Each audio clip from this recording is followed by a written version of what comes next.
দেবতাখুম যাওয়ার পথে সবচেয়ে সুন্দর জায়গা বলতে গেলে এটা সত্যি অসাধারণ। চতুর্দিকে পাথর আর পাথর। আমাদের বিছানাকান্দির যে পাথরের ধরন তেমন নয়, তবে এটা পাথরগুলো অত বড়ই। এই পাথরগুলো একটু কালচে, কিন্তু বিছানাকান্দির পাথরগুলো সাদা টাইপের। দেখো, এখানে পাহাড়ি পেঁপে পাওয়া যায় ও সেই পেঁপেগুলোর দাম অনেক। এত বড়গুলো দুইটা পেঁপে এর দাম চাচ্ছে 100 টাকা। আমরা এর চেয়েও বড় একটা পেঁপে 60 টাকাতে খেয়েছি।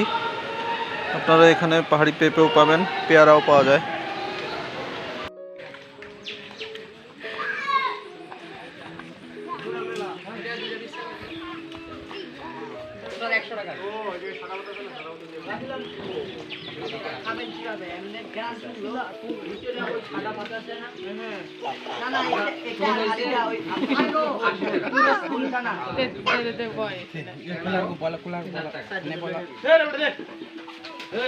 Dog bola.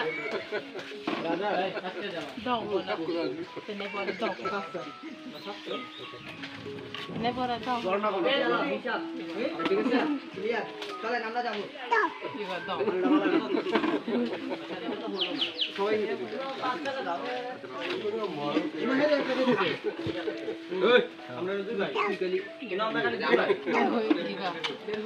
আচ্ছা বলা আচ্ছা কিছু বলা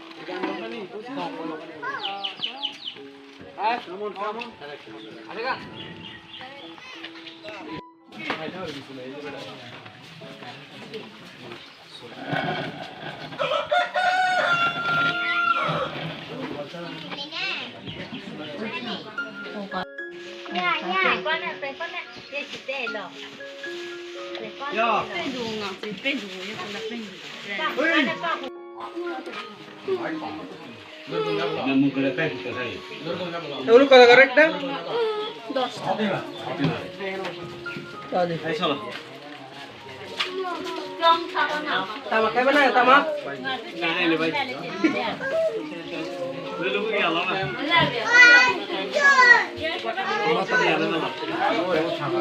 জন্ম হয় না তোমার দেখেন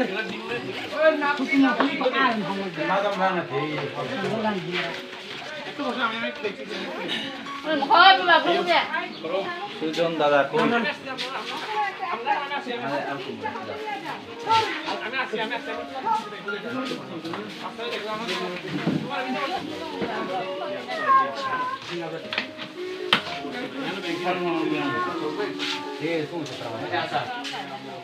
আচার আচ্ছা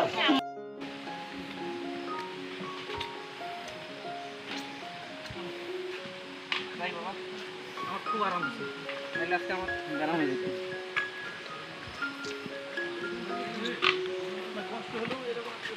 আপনারা কি ব্যাকে যাইতেছেন? হ্যাঁ দেখো কেন আবার কি ব্যাকে আসতে হয়?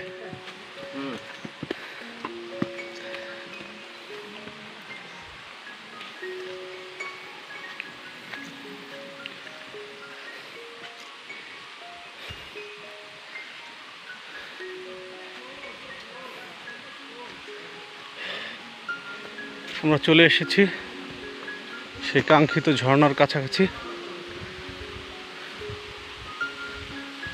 ওয়াও, অনেক সুন্দর একটা ঝর্ণা, সত্যিই সুন্দর। ঝর্ণাটা ছোট হলেও সুন্দর। নাম কি এটার? সেন্ট বান্ধার, মানে শিল বান্ধার ঝর্ণা।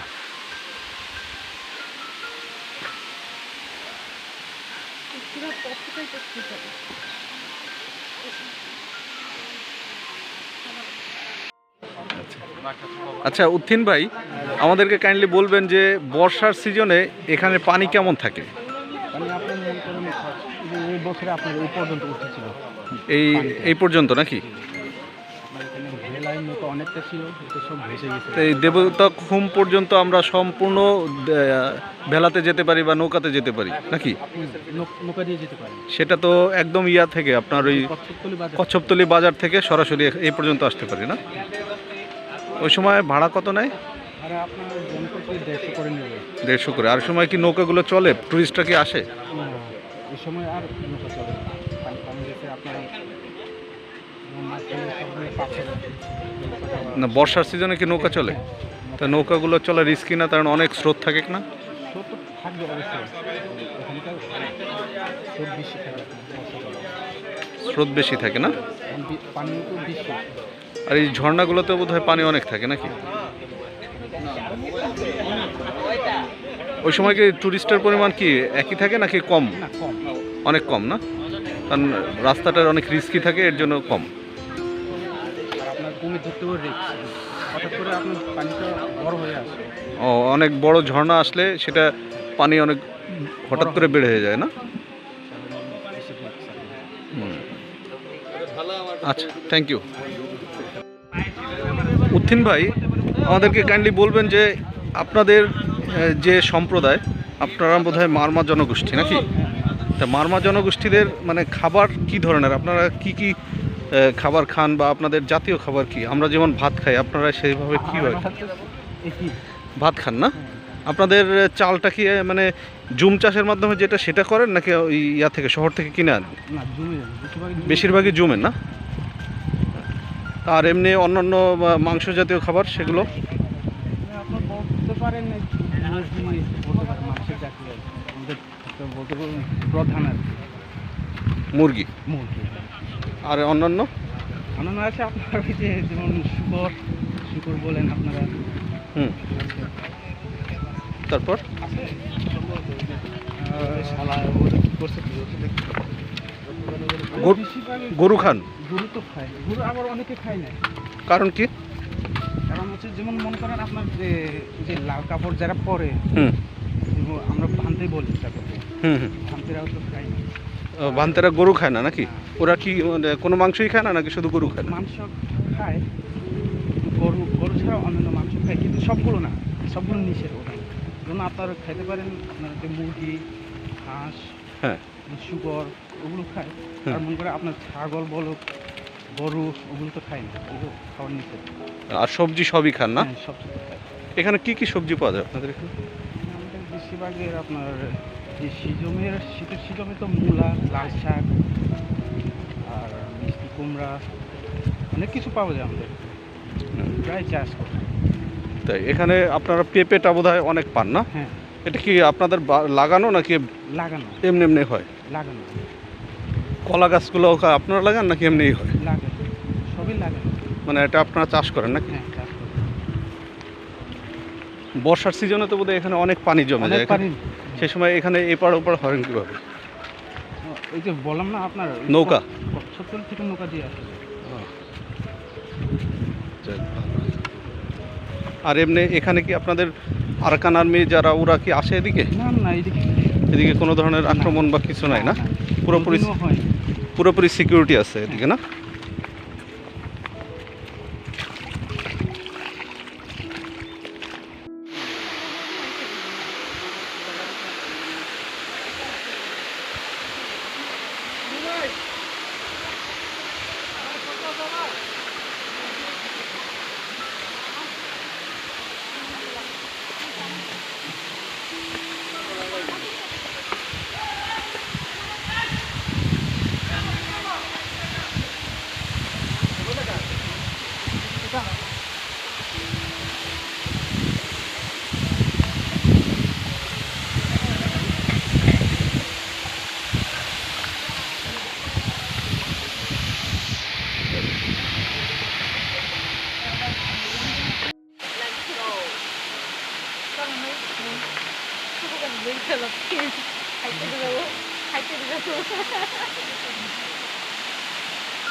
চলেন চলেন চলেন।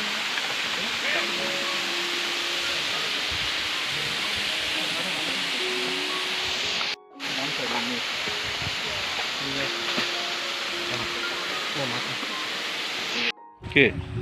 তারেক জানি না, ধারণা নেই। ওই আর কি বসাবে আর কি, একজনের বসাইতে হবে না। কেন, কি হয়েছে? না এখন নতুন করে চিন্তা করতেছে না যে তারেক রহমানের বোর্ডে হচ্ছে বসাবে নেক্সট চেয়ারপারসন হিসেবে। ধারণা নেই। ওই আলটিমেটলি বসাবে বোর্ডে, কন্ট্রোল আগেও যেমনি হয়েছে এমনি হবে। যদি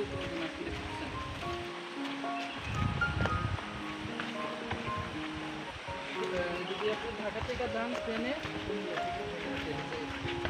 হচ্ছে আপনার সিলেট শহরের এক স্টেশন আগে নামতে হবে।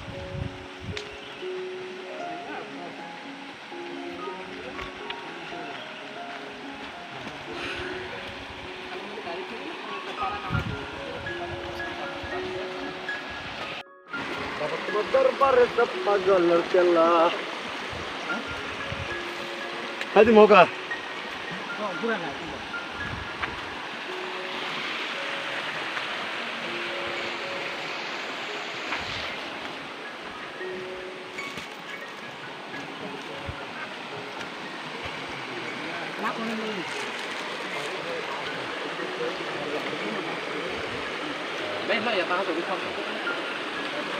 লাইন কত ভালো মানে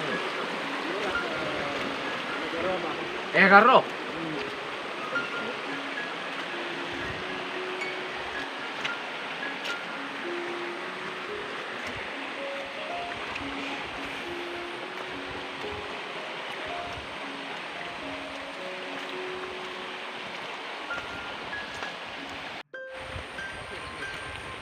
থিন ভাই আপনাদের এই একদিনের এই গাইডে কত আপনাদের পান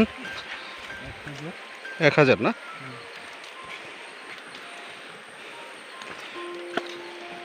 প্রতিদিনই কি পান নাকি শুক্র শনিবারই পাওয়া যায় কোনটা আপনার কমপক্ষে 4 দিন 4 দিন পান না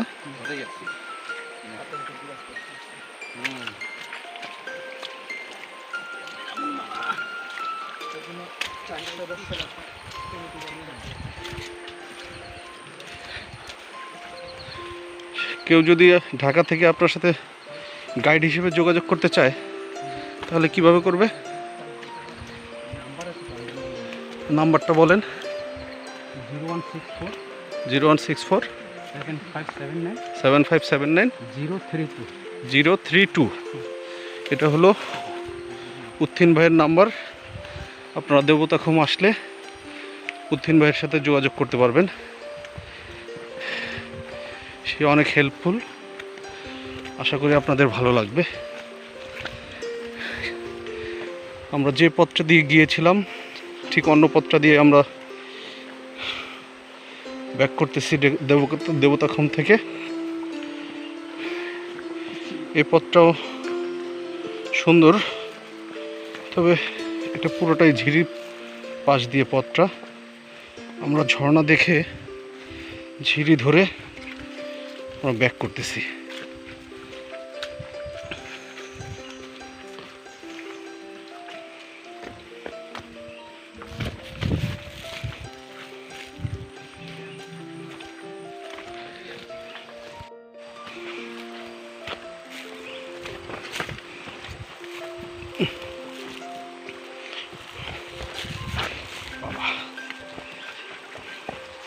আর কত দূর আছে 30-40 মিনিট বাবা সকালবেলা তো 1.5 ঘন্টা লাগে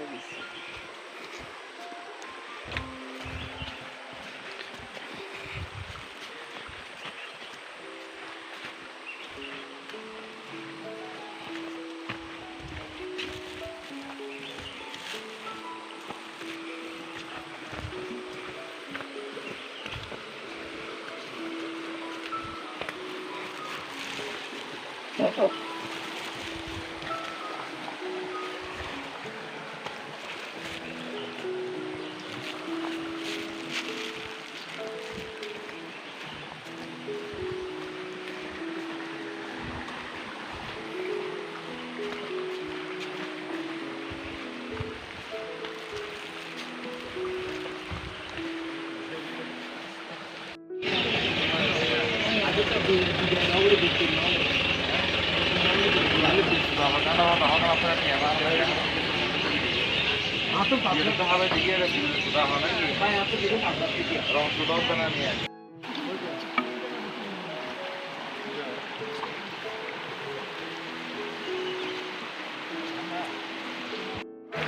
দেখা যায় আসবে না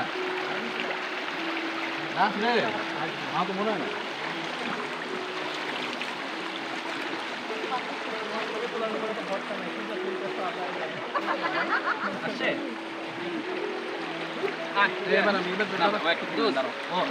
সেলফি তুলি পানি ওইরকম হবে না, দিনের বেলা ছবি আর পাবো না, বুঝতে হবে। আমার ক্যামেরার চার্জ প্রায় শেষের দিকে, তাই এখন মোবাইলে আমি শুরু করে দিয়েছি। পেছনের যে পাথরগুলো সত্যি অসাধারণ। আমাদের গ্রুপের সবাই বসে পড়েছে, পাথরের সাথে ছবি না তুলে কেউ যাবে না।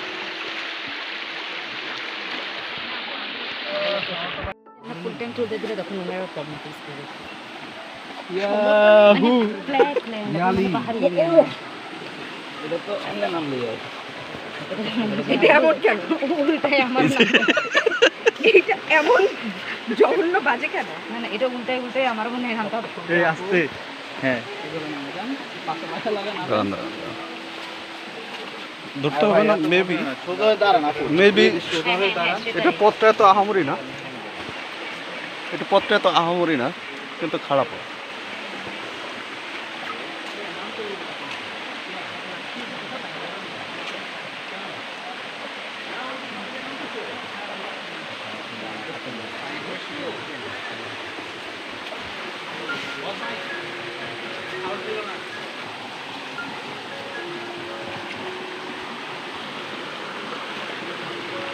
পানির কলকল শব্দে আমাদের সত্যি মুখরিত পরিবেশটা।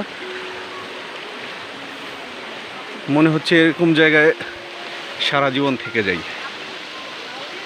দুদিন 3 দিন থাকার পরে মনে হয় না 1 সপ্তাহ থাকার পরে মনে হয় না মানে ঝর্ণার দিকে যাবো না।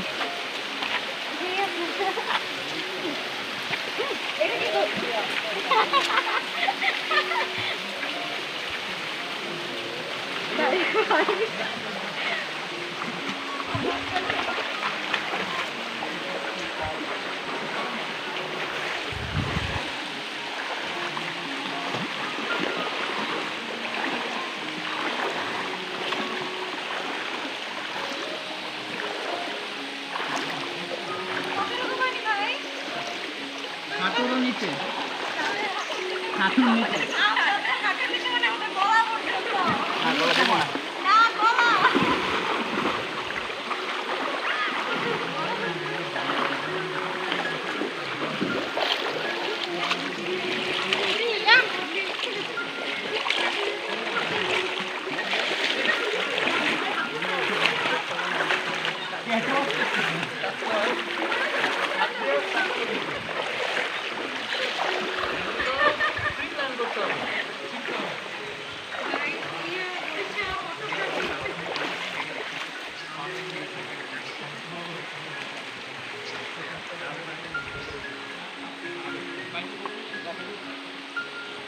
উপরে বড়টা রাখলে ওই যে ল্যাপটপের যে কাভার, হ্যাঁ হ্যাঁ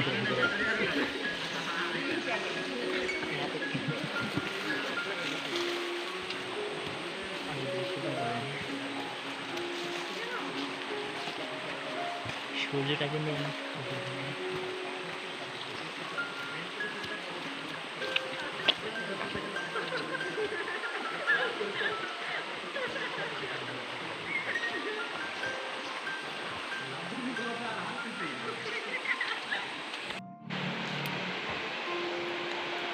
অসম্ভব সুন্দর একটা জায়গা। আমরা এখন শিলবান্ধা পাড়া অতিক্রম করছি। সত্যি মনোরম একটা পরিবেশ। এই পাড়াটা থেকে আমরা বের হলাম, এদিক দিয়ে আসলাম আমরা। এখন আমরা এই দিকটাতে নেমে ওই সামনে কিছু ভাইয়েরা চলে যাচ্ছে, আমরা ওদিকে যাব।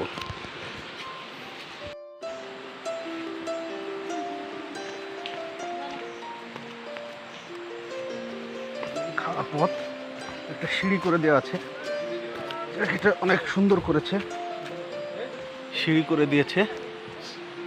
হ্যাঁ, কাঠের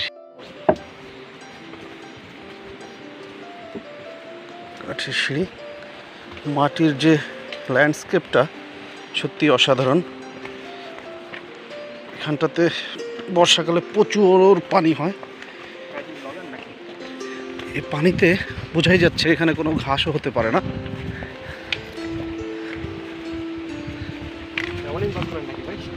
পাচ্ছি।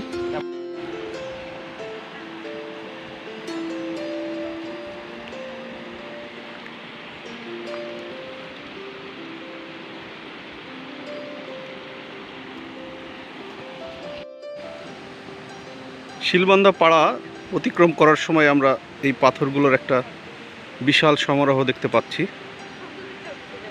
সত্যি অসাধারণ। বোঝাই যাচ্ছে বর্ষাকালে এই এলাকায় অনেক পানি থাকে, তার কারণে এখানে কোনো ঘাস তৈরি হতে পারে নাই। আর জায়গাটা অনেকটাই দুই পাহাড়ের মাঝখানে। এখানে একটা স্রোত, বলতে গেলে বাংলাদেশের চাঁদপুরের মতো এরকম একটা ঘোল কাটে। পানির শব্দ আমরা শুনতে পাচ্ছি।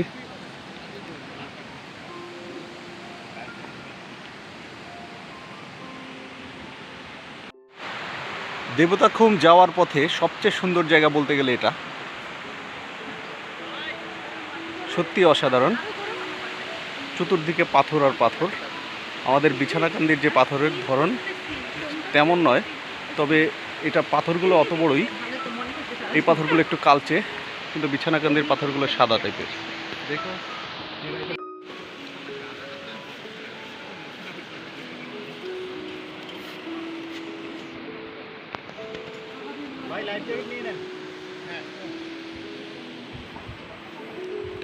দেবতাখুমে যাওয়ার জন্য বাধ্যতামূলক সবাইকে লাইফ জ্যাকেট পরতে হবে, কারণ জায়গাটা খুবই গভীর, প্রায় 60 ফিটের মতো গভীর।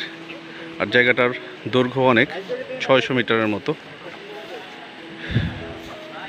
আমাদেরকে কোনো রিস্ক নেওয়া যাবে না, অবশ্যই লাইফ জ্যাকেট নিতে হবে, সাঁতার পারি বা না পারি, সবার জন্যই বাধ্যতামূলক সবাইকেই লাইফ জ্যাকেট পরতে হবে। ওটাই পরে নিলাম। আমাদের অন্যান্য ভাইয়েরাও প্রায় পরে ফেলেছে, সবাই পড়ছে। আমাদেরকে কোনো ধরনের রিস্ক নেওয়া যাবে না এই ব্যাপারে, অবশ্যই লাইফ জ্যাকেটটা পরতে হবে।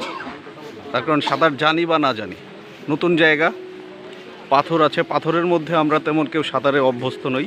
আমরা সমতলে বা পানিতে পুকুরে সাঁতার কেটে অভ্যস্ত, কিন্তু পাথরে যদি আমাদের কোনো সময় কারো শরীরে লাগে, পাথরের পিচ্ছিল পথে দেখা গেল একটা অ্যাক্সিডেন্ট হয়ে গেল, তারপরে আমার সাঁতারের যে কসরত সেটা আমাদের কাজে লাগবে না, আমি পানিতে পড়ে যাব, আমি হাত পাই চালাতে পারবো না। এর জন্যে আমাদেরকে অবশ্যই এই পাথরের পথে লাইফ জ্যাকেটটা পরতে হবে। হ্যাঁ ভাই, ওই যে দেন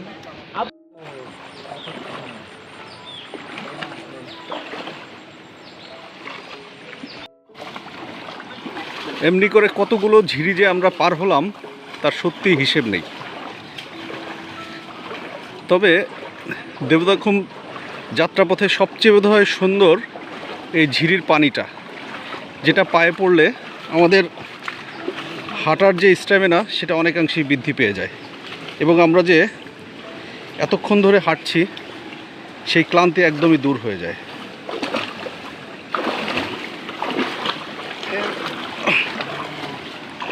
একটু রিস্কি পথ, পানির মধ্যে দিয়ে যাচ্ছি।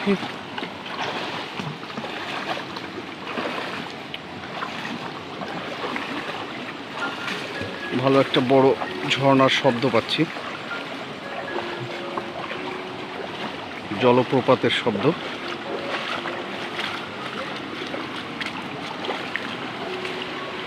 এখানকার পথটা অনেক সুন্দর, তেমন কষ্ট হচ্ছে না। আমাদের অন্যান্য ভাইয়েরা আসছে। অসাধারণ একটা জলপ্রপাত, শৈলপ্রপাত যাকে বলে।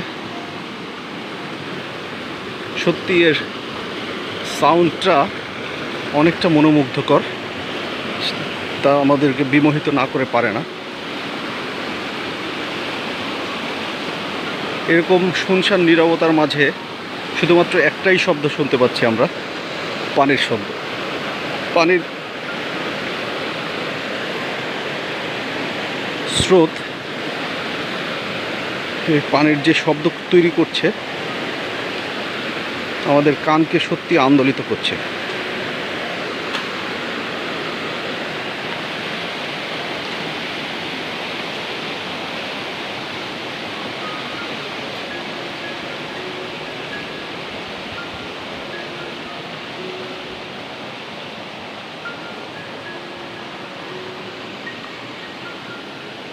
এক পাহাড়ি ভাই কিছু বাঁশ ঠিকঠাক করছেন।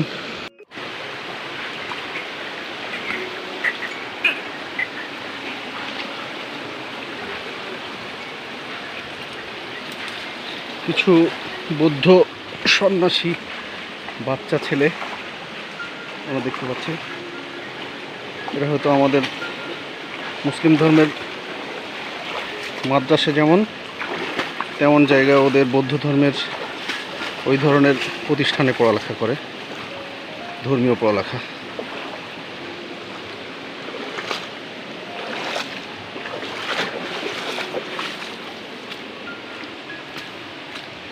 তবে এই পথটা খইয়াছড়া বা নাপিতাছড়ার যে ট্রেইলটা রয়েছে সেটা থেকে অনেকটাই ভালো পথ। ওই পথগুলো আরও ভয়ঙ্কর। কিছু নৌকা দেখতে পাচ্ছি, এই নৌকাতেও যাওয়া যায়, ইঞ্জিন চালিত নৌকা। দেখা যাক আমাদের টিম লিডার কি ঠিক করেন। কত করে এটাই? এটা কত করে? আমরা ওখানে দেওয়া হয়ে গেছে। এটা কত? জনপ্রতি 200 করে নেয় ওরা, লাইফ জ্যাকেট সহ, নৌকায় ঘোরা সহ। আমরা ভেলাতে ঘুরবো না? হ্যাঁ, ভেলাতে ঘুরবো না? আমরা এখান থেকে আপনার নৌকা দিয়ে যাবো, আর সামনে একটা আস্তে আছে, ওখানে ভেলা আর নৌকা আছে। ও, এখান থেকে আমাদের প্রথমে ভেলার ওই পর্যন্ত যেতে হবে। আচ্ছা, আমরা তাহলে উঠে পড়ি। আমাদের মারমা ভাইয়েরা তাদের নিজস্ব ভাষায় কথা বলছে, যদিও আমরা কিছু বুঝতেছি না, তবে যতদূর বুঝি তারা তাকে আমাদেরকে নিয়ে পৌঁছে দিতে বলছে, এরকমই হবে।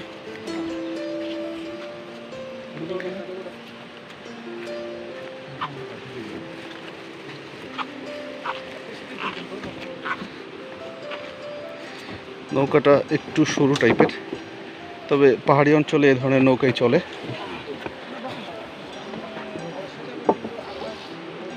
দেখা যাক। আমাদের নৌকা ছেড়ে দিয়েছে।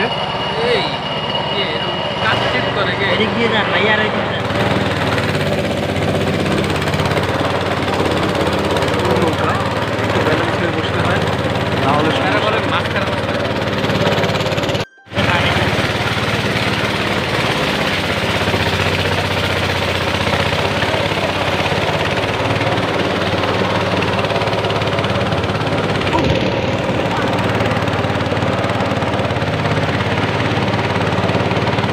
একটা পাথরের সাথে ধাক্কা খেয়েছি আমরা, পাথরওয়ালা আমরা করিনি। খুব রিস্কি জায়গা, আর কারণ কোন জায়গাটায় পাথর লুকিয়ে আছে আমরা কেউ জানি না, এর জন্য আমাদের এই লাইফ জ্যাকেটটা করতে হয়।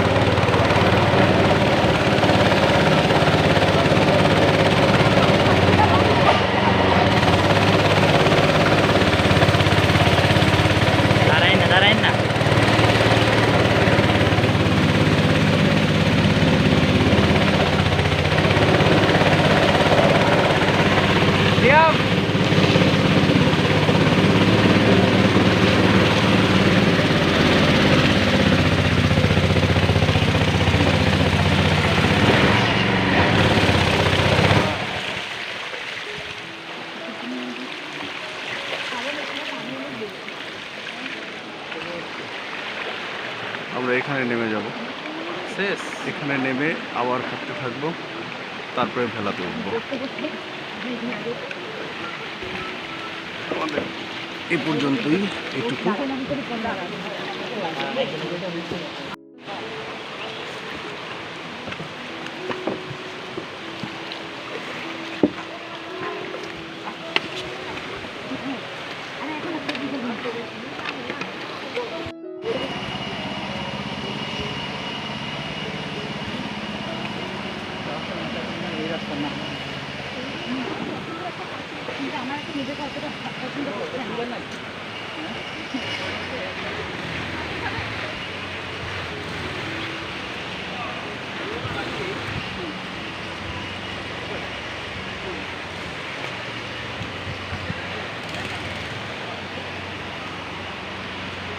এখানেও অনেক জিনিস পাওয়া যায়।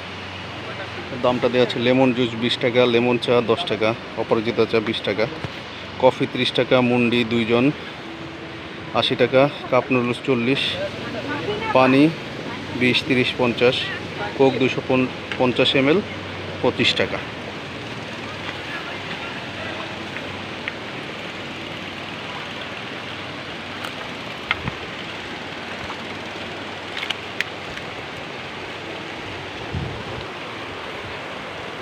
আমরা চলে এসেছি সেই কাঙ্ক্ষিত দেবতাখুমে। বাঁশের ভেলাগুলো রয়েছে।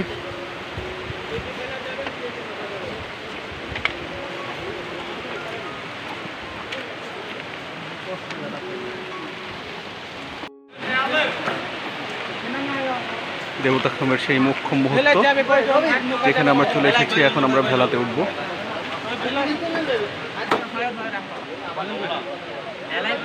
ভেলায় কয়জন করে? নিজে চালাতে হবে?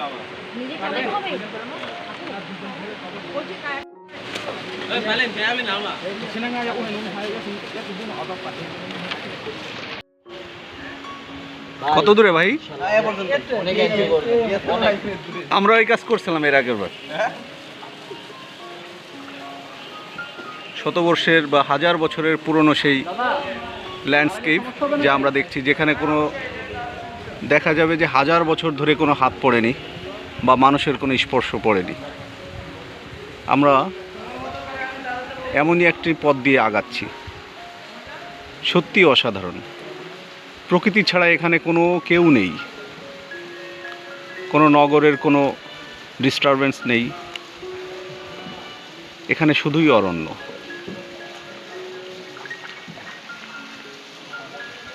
আমাদের শহরের সমস্ত ক্লান্তি ধুয়ে দিতে এ ধরনের একটি পরিবেশই যথেষ্ট। দুপাশে উঁচু পাহাড়ের মাঝ দিয়ে চলে গেছে এই সুন্দর এই পাহাড়ি নদী। এটা নদী বললেও এরা হয়তো বা একে খুম বলে। বান্দরবন বা পাহাড়ি অঞ্চলে ছোট ছোট ঝর্ণা বা কুমকে এরা খুম বলে। ঝর্ণার পানি পড়ে যে একটি গর্ত হয়ে যায়, আমরা এই ধরনের গর্তকে এলাকাতে কুম বলি। এরা এই পাহাড়ি অঞ্চলে যে কোনো ধরনের গর্তে টাইপের কোনো একটা আকার সদৃশ পুকুরকে এরা খুম বলে। তো এর জন্য এদের এখানকার বেশিরভাগ জায়গাটার নাম খুম দিয়ে। আমিয়া খুম, নাফা খুম, দেবতা খুম, কুপিকাটা খুম, বান্দরা খুম, এই অঞ্চলের অধিকাংশ পর্যটনীয় স্থানই এ ধরনের নাম দিয়ে তৈরি। প্রকৃতিটা এতই সুন্দর যে একটু পরপরই ছোট ছোট এক একটি ঝর্ণা তার আপন মহিমায় চলছে। কই থেকে পানি আসছে আর কোথা থেকে পড়ছে সেটা শুধুমাত্র ওই ঝর্ণাই জানে। আমরা শুধু দর্শক। হাজার বছরের পুরনো সেই শিলালিপি। এ ধরনের পর্বতশৈলী সত্যিই অসাধারণ, যা সচরাচর বাংলাদেশে দেখাই যায় না।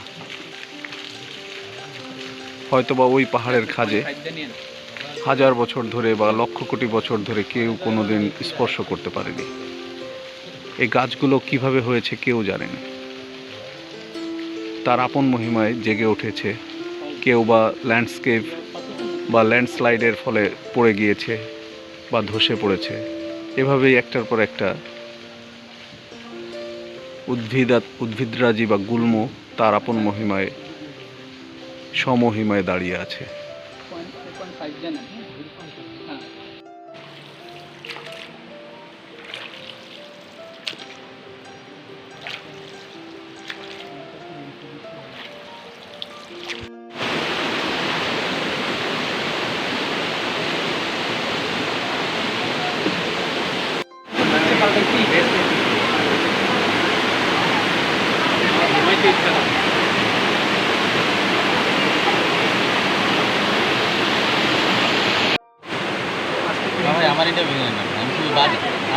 একটি ইন্টারভিউ নেন, ওই জায়গায় আমি ফিটফাট সদরঘাট, কিন্তু এই জায়গায় আমি পুরো অবস্থা খারাপ। আচ্ছা, যদি আপনাকে বলা হয় দেবতাখুম কোন জেলায় অবস্থিত?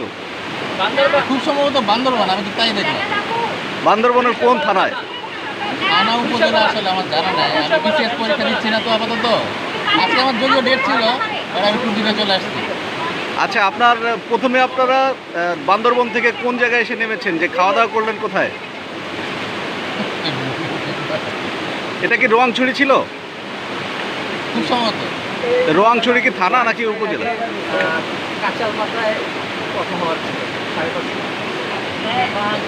এটা কি রোয়াংছড়ির মধ্যে এই দেবতাখুমটা? জি, না, গাড়ি খোলা। কোথায়? গাড়িখালা উপজেলা? খুবই খারাপ। উপজেলা উপজেলা রোয়াংছড়ি।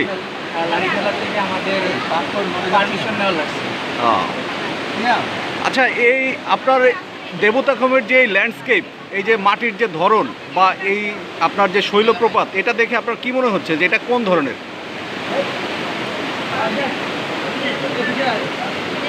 এই ধরনের ল্যান্ডস্কেপ কি আপনি অন্য কোথাও পেয়েছেন কিনা বাংলাদেশে?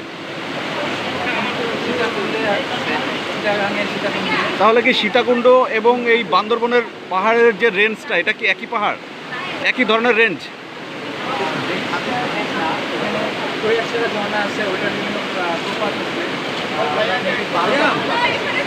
না, আমি বলছি যে আপনার এই মাটির যে ধরন, এই মাটির ধরন কি খৈয়াছড়াতে যে এই একই ধরনের মাটি পেয়েছেন কিনা?